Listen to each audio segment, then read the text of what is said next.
Hello, how are you? Tudo bem, gente? Vamos lá então para nossa Lesson 3, How to Get There. Então, vocês veem os objetivos da aula já na primeira página, certo? Então, tudo que a gente vai aprender nessa lição. Eu vou passar a fazer, como eu tenho feito com as lições 1 e 2, fazer um breve apanhado dessa lição, certo? Essa é uma lição que vai trazer bastante vocabulário para vocês, ok? Então, como sempre, né, a gente inicia com um dialogue, um warming up, how to get there. Vejam a Rosa aí, né, pedindo informações. E aqui a gente tem um vocabulário de places in the city, ok? Então, lugares na cidade, né? Então, tem bastante vocabulário para vocês. Depois, a gente retoma as question words. Como é que eu digo, né? Qual é o caminho para chegar lá aqui, né? What's the way to, ok? Ou eu posso usar também o where. Vocês lembram da lição passada que vimos o where, as question words, né? Muito bem. Depois, gente, nós temos as prepositions and expressions of place, ok? Essas preposições geram algumas dúvidas, né? Quando a gente usa uma, quando a gente usa a outra. Esse capítulo apresenta uma sistematização muito legal de quando a gente usa essas prepositions. Vou mostrar aqui para vocês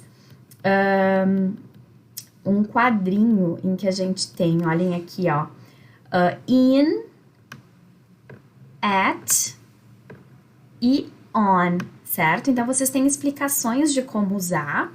Depois, mais prepositions, in front of, opposite, across, next to, beside, between, above, under, past, near, né? Aqui tem exemplos in sentences, ok? Olha aqui a Rosa, e aí aqui muitas frases com exemplos, né? Falando ali da onde a Rosa está. Muito bem. Depois a gente tem mais vocabulário falando de days of the week, né? Os dias da semana. Então ali Sunday, Monday, Tuesday, Wednesday, Thursday, Friday, Saturday. Observem, muitas pessoas confundem Tuesday, terça-feira, né? Com Thursday. Olhem essa diferença, ok? Tuesday e Thursday. E outra observação que vocês devem ter é que os dias da semana in English são escritos em capital letters, são escritos com letra maiúscula, ok? Months of the year e seasons também. Aqui, ó, todos os exemplos. January, February, March, April, May, June, July e August. Todos também em letra maiúscula. Depois, né, continua September, October, November e December, todos com letra maiúscula. E aqui, gente, nós temos as seasons of the year, né, as estações do ano. E os meses correspondentes a eles, a essas estações, as seasons, ok? So, eu tenho aqui Spring, quais são os meses de primavera, né? Aí tem diferença, no Northern Hemisphere, no hemisfério norte, é March, April, May, ok? E no hemisfério sul, Southern Hemisphere, we have September, October and November, né? Então tem uma diferença, enquanto aqui é primavera, lá é outono, enquanto lá é outono, aqui é primavera. Mesma coisa com o verão e com o inverno, tá? Então, atentem a essa diferença. Muito bem. Então, aqui, quais são as seasons, né? Spring, summer, depois autumn, or fall, e winter. E aí, vocês têm ao ladinho aqui os meses correspondentes. Muito bem. E na 3.6, aqui a gente tem prepositions and expressions of time. E aqui a gente vai voltar a falar daquelas prepositions, a gente falou um pouco delas quando a gente estava falando dos lugares, dos places, né? Os lugares na cidade, lembram? Aqui elas voltam, mas para se referirem a tempo. Então, quando é que a gente vai usar in, quando a gente usa on e quando a gente usa at? Eu tenho exemplos aqui, ok? E aqui eu tenho uma tabelinha, ó, nessa página, at, on e in, tudo sistematizado para vocês, tá? Em relação a quando a gente usa o quê. Esse é um assunto que pode confundir vocês, porque não tem uma correspondência com o português. Às vezes no português eu digo em, ou, na, no, as, né? Para se referir a horas, ou na segunda, na terça, enfim, na semana tal, no mês, e não tem essa correspondência no inglês. Não procurem achar essa correspondência. E quando é in, então no português é, sei lá. Não vai existir isso, a gente tá, né, falando de outra língua, então nem tudo a gente consegue, né, encontrar correspondências. Mas aqui tem uma explicação bem legal sobre quando eu uso cada um, quando a gente se refere aqui mais especificamente a tempo, a time, ok? Então vejam aqui horas, dias e semanas, meses, anos, né, décadas, enfim. E um pouco antes, lá na apostila, tanto in, on e at para se referir a lugares, certo? Então tá bem explicadinho aqui. Dúvidas que vocês tiverem, por favor, coloquem no fórum de dúvidas da lição 3, certo, gente? Agora a gente dividiu os fóruns, então coloquem no fórum de dúvidas da lição, ok? Muito bem. Então aqui mais exemplos. E aí aqui nós temos o imperative form, giving directions imperative form. Como é que a gente faz o uso do imperative form, né? Vocês lembram o que é o imperativo? O imperativo é quando a gente manda, dá uma ordem, né? Vem aqui, abre a porta, fecha a janela, né? No inglês é bastante simples, porque a gente vai utilizar o verbo na forma básica dele, come, né? E o negativo, quando a gente quer mandar alguém não fazer alguma coisa, né? Don't, na frente. Então, vem aqui, come here. Não vem aqui, eu colocaria um don't come here. E aqui eu tenho um exemplo, né? Don't open the door. Não abra a porta. Ok? Então, temos mais exemplos aqui. Por que é útil a gente estudar o imperative form nessa lição? Porque nós estamos falando de directions, né? As direções. Eu tô perdido em tal cidade.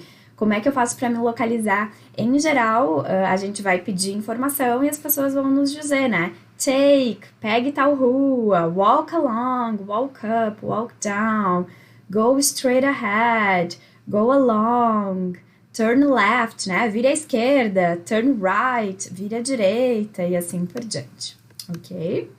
Muito bem, aqui temos mais vocabulário, agora os ordinal numbers, vocês viram na outra lição os cardinal numbers, né? 1, 2, 3, 4, 5, 1, 2, 3, 4, 5, e aqui nós temos os ordinal numbers, vocês lembram? Os números ordinais, aqueles que nos dão uma ordem, né? Uma ordem de, enfim, né? Do menor para o maior, crescente, primeiro, segundo, terceiro, quarto, quinto, e aqui, qual é a dica, né?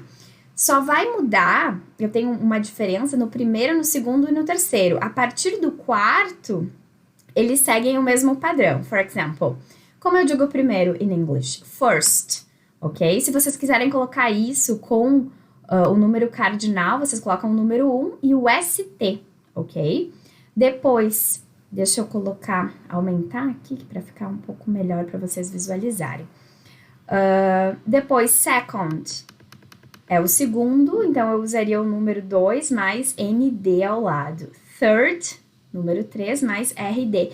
E todos os outros TH, né? Então, fourth, fifth, sixth, seventh, eighth, ninth, tenth e assim por diante. 11th, 12th e assim por diante. O TH no final. Então, aqui nós temos a regra geral, né? Que eu expliquei. E assim por diante, aí tem questões de escrita aqui, né? De caligrafia não, desculpa, de ortografia, né? Para vocês darem uma olhada. E assim por diante, né? Quando eu for escrever, então, 21, né? 21st, eu mantenho, né? O número 1, né? O final do número 1, mesma coisa, 2 e 3. E quando depois no 4, né? O 24º segue com TH no final. Muito bem. Aqui nós temos uma explicaçãozinha sobre o som do TH, certo? que é um som que nós não temos no português, então pode ser um pouco mais difícil de a gente pegar esse som, né? Não é um som que é utilizado no português. E no inglês ele é bastante utilizado, então por isso no início às vezes é um pouco difícil pra gente, né, pegar a pronúncia. Aqui a diferença entre teen, né, versus T nos números. Bastante conteúdo, todas as explicações, gente, em português, vejam. Depois, uma explicação sobre definite article e zero article, tá? Nem sempre a gente precisa colocar o definite article in English, que é o the, né? O artigo definido, o ou a do português, é o the in English. Certo? Então, tem vários exemplos aqui com nomes próprios. É bastante conteúdo mesmo, assim, para vocês verem uma regra, tentarem, né, ver uma regra geral, os exemplos e as exceções também, ok? Muito bem.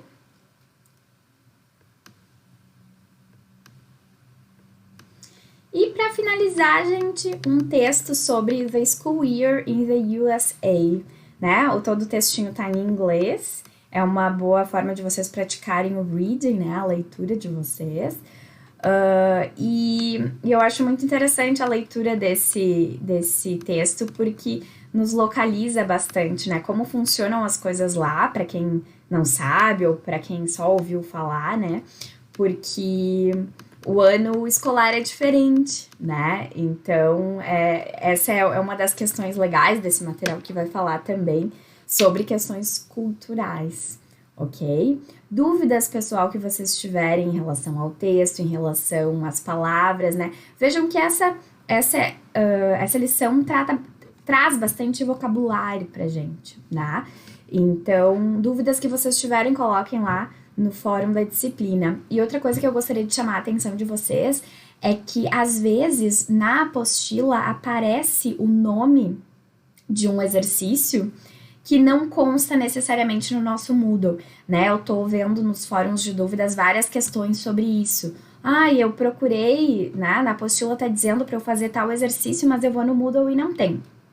Alguns realmente nós tiramos, certo? A gente precisou readequar alguns exercícios e alguns foram retirados, certo? Então não se preocupem, os exercícios que vocês têm que fazer são os que constam ali nas learning activities mesmo, certo? Então é isso, gente. Dúvidas, por favor, coloquem ali no fórum de dúvidas. E bons estudos, boa semana!